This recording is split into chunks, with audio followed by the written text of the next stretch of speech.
Tennessee held off Oklahoma and Norman to start 4-0 for the fourth time since 2000.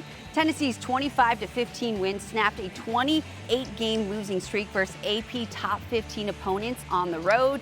And OU coach Brent Venables talked about his QB situation earlier today. Believe in Mike. I made that announcement for lots of reasons. Certainly didn't want a decision like that to hang over anyone's head. And we got to get better. And, and sometimes, maybe change is good. And as I expressed to Jackson, this is a moment. Jackson's going to have an amazing future and career. He's going to play this game a long time. And all of that will work itself out. Pete, what more can you tell us about the QB situation in Oklahoma? Well, Victoria, the decision was made because of decision-making. Brent Venables made that very clear in his press conference today. And what Mike Hawkins brings to Oklahoma is a guy who can really sling the football. He had 55 touchdown passes at Emerson High School as a senior. Earlier in his career at Allen High School, he played for Chad Morris, the former SMU and Arkansas head coach, who was a very successful coordinator at Clemson when Brent Venables was there. His dad, Mike Hawkins, played for Bob Stoops at OU, was drafted from the Arena League to the Packers in 2005. He was in the same draft class as a gentleman by the name of Aaron Rodgers, who I think is still banging around the NFL somewhere. So some exciting pedigree and skill set to the Sooners. I think Aaron Rodgers is still around. Now, Des, on the flip side, Tennessee, no doubt, has their star QB. What did we learn from Tennessee in this win? Well, one important thing that we learned from that game was that the Tennessee Volunteers and their young quarterback, Nico Iamaleava, is a resilient team, and he's a guy who did not fall in the tank. We're talking about a young man, first true road test. Don't forget, earlier in the season, the North Carolina State game was in Charlotte, neutral site. So this was on the opponent's campus in their stadium. He had a couple of turnovers, but he did not go in the tank. He was resilient.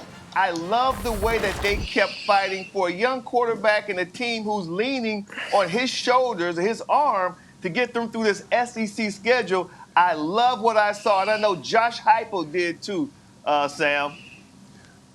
Well, I was more impressed, Des, to your point of how they took some of the pressure off of his arm. So I would think, my thought was, man, Nico Iamaleava is going to be the reason why this team wins this season. But so far this season, it hasn't been Nico. It's been the running game. And they've actually leaned on the running game, leaned on their defense to find ways to win. And what that tells me is that even if your young quarterback is having a great day or a horrible day, defense, special teams, running game will be able to carry this team through. Think about it. The reason Jackson Arnold got benched, I think there were 3 first-half turnovers. Maybe one of them was in the third quarter by Jackson Arnold. And a lot of those were forced, right? Pull-outs or punch-outs by the Tennessee Volunteers defense. And so I get excited about this Volunteers team because Nico doesn't have to be an excellent or a superstar for them to have high success against a really good OU defense. And of course, Tennessee broke their streak of 28 straight losses against AP-ranked teams on the road. So that was also something to be excited about as well. Now, you know who else likes to talk? Colorado. It took a 43-yard Hail Mary from Shedeur Sanders with no time remaining in regulation and Travis Hunter forcing a fumble at the 1-yard line in overtime for Colorado to rally for an unthinkable 38-31 win over Baylor on a rainy Saturday night. Here's Coach Prime on the game, and he spoke earlier today. You got to win. We don't want to go down there and think it's just a road trip, it's a field trip. We want to go down there and win. So we're practicing our butt off, trying to make sure we dot I's and cross T's, and we give it a valiant effort. It starts in practice. Everything starts in practice. I tell the kids this morning, it's like a vending machine. Whatever you put in, you're going to get out, unless you want to go to Vegas and put a little bit in, you expect to get a lot out, but that's called gambling, where I'm from. We're not gambling here, but this is an up and down Colorado team, Des. What are your thoughts on what you've seen from the Buffs so far?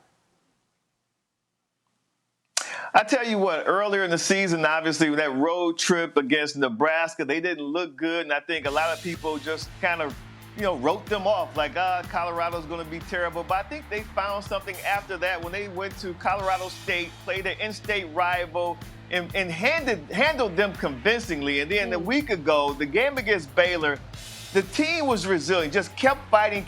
They have tremendous leadership. I think Shedeur Sanders is just one of the greatest players right now in college football, not just quarterbacks, just players because of his leadership style and the way he approaches the game. Extremely poised. I think they found something in that Colorado State game that they can ride, and I love what I'm seeing right now coming out of Boulder. And Hunter is a human highlight reel, too. Clemson Tigers have shown some major improvements since their Week 1 blowout loss to Georgia.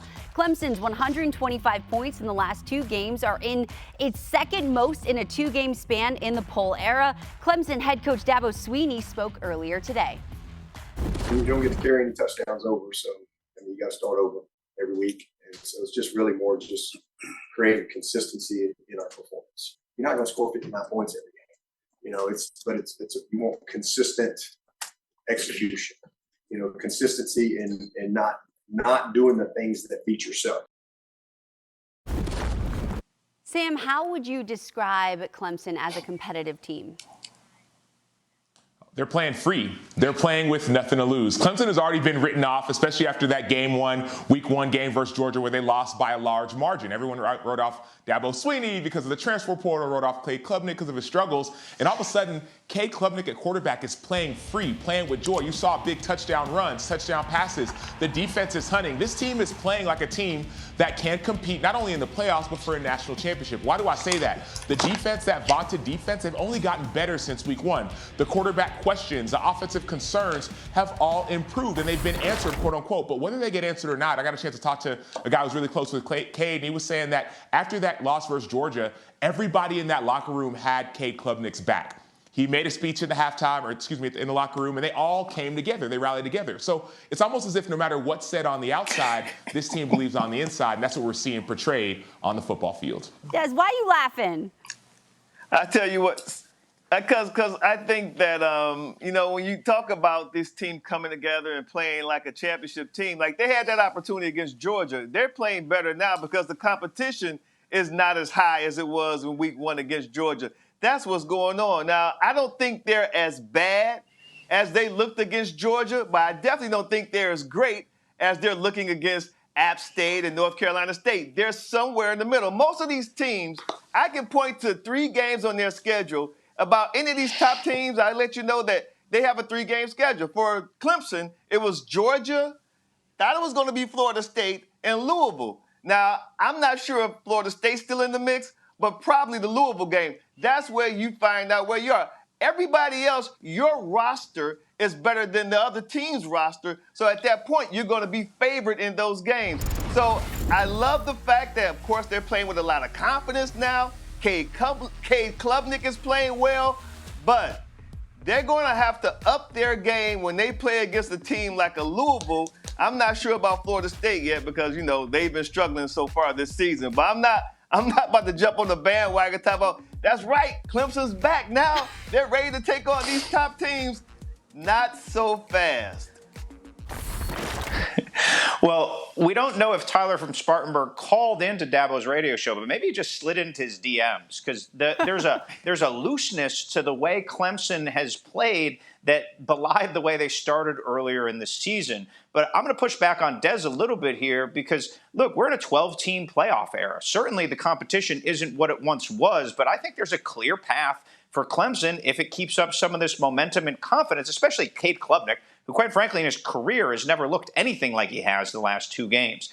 They have, Des called it a 3-game schedule. I look at it this way. They will not be an underdog, in my estimation, in any of their remaining games. Home Louisville, home South Carolina, at Florida State's a different story. So look for Clemson to be hanging around come Selection Sunday. I also want to add that Clemson scored 50. See, he makes my point. They're going to be favored in all those games. Exactly. But also, too, the numbers don't lie, Des, either. Clemson scored 50 points in consecutive games for the first time in a streak of 4 straight games back in 2019. They were just 1 point away from scoring 60 points in back-to-back games for the first time ever. So they're playing good ball. Whether that adds up in the playoffs, we shall see. No doubt. All we're asking is whether or not they're competitive. So far, so good.